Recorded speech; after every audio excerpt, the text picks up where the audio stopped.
गांव में एक बड़ा ही पुराना तालाब था जिसे लोगों ने भूतिया तालाब कहा करते थे।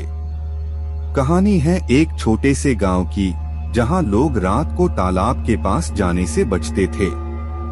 बच्चों को भी यहां नहीं जाने दिया जाता था क्योंकि उन्हें यहां कुछ अजीब सा महसूस होता था। गांव में एक गुलाबी बंगला खड़ा था जो तालाब के किनारे स्थित था। बंगले के रेजिडेंट राजा साहब बहुत ही भयानक और रूढ़िवादी व्यक्ति थे। उन्होंने गांव वालों को सजग रखने के लिए एक भूतिया किला बनवाया था जिसमें कहीं कहीं अजीब से सिरे पाए जाते थे। इसका मतलब केवल एक था, यहाँ भूत रहते हैं। राजा साहब के बारे में कहा जाता था कि वह रात को तालाब के किनारे घूमते हैं और अपने आत्मा को भूत बनाकर गांव वालों का अत्यंत परेशान करते हैं। बहुत से लोगों ने उन्हें देखा है, पर कोई नहीं बोल सकता था कि यह सच है या केवल एक अफवाह है। एक दिन गांव का एक युवक राज ने तय किया कि वह तालाब के राजा साहब के बंगले में रात बिताएगा और इस महाकाव्य में सत्यता का पता लगाएगा। रात के समय वह अपने दोस्तों के साथ बंगले की ओर बढ़ा। बंगले के दरवाजे पर पहुंचते ही उन्हें एक अजीब सी अनुभूति हुई।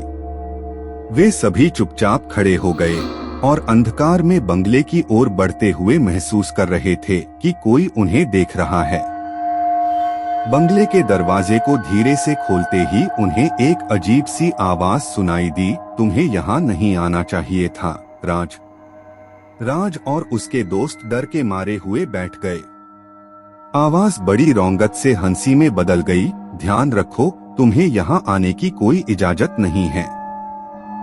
वे देखते हैं कि आवाज का स्रोत एक पुराने सिंहासन पर बैठा हुआ आदमी है जो राजा साहब की तरह बहुत पुराना और भूतिया दिखता है। आदमी ने कहा, मैं तालाब का राज हूँ और तुम्हें यहाँ नहीं आना चाहिए था। तुम अब यहाँ से चले जाओ, नहीं तो बड़ी मुश्किल में पड़ जाओगे। राज और उसके दोस्तों को हैरानी हुई क्योंकि उन्होंने कभी भी सोचा नहीं था कि तालाब का राज भी हो सकता है। वे बिना कुछ कहे ही बंगले से बाहर निकल गए। अगले दिन गांव में यह खबर छाई कि राज और उसके दोस्तों को रात को बंगले में भूतों ने दिखा दिया गया था। लोगों ने इस खबर को सुनकर तालाब का राज को पुकारा और कहा, तुमने हमारी रक्षा की है। राजा साहब को बहुत बार भूत बनाकर हमें परेशान किया है। तालाब का राज मुस्कुराए और बोले, मैंने बस अपना कर्तव्य निभाया है, अब तुम्हें शांति मिलेगी। पर ध्यान रखना, राजा साहब की शक्ति बहुत अधिक है और वह तुम्हें बाहर नहीं जाने देगा। तालाब का राज ने राज को और उसके दोस्तों को एक रहस्यमय रास्ते से गांव की सुरक्षा के लिए बाहर निकाल दिया। राज और उसके दोस्तों ने तालाब के राज का कृतज्ञता व्यक्त किया और उन्हें धन्यवाद दिया।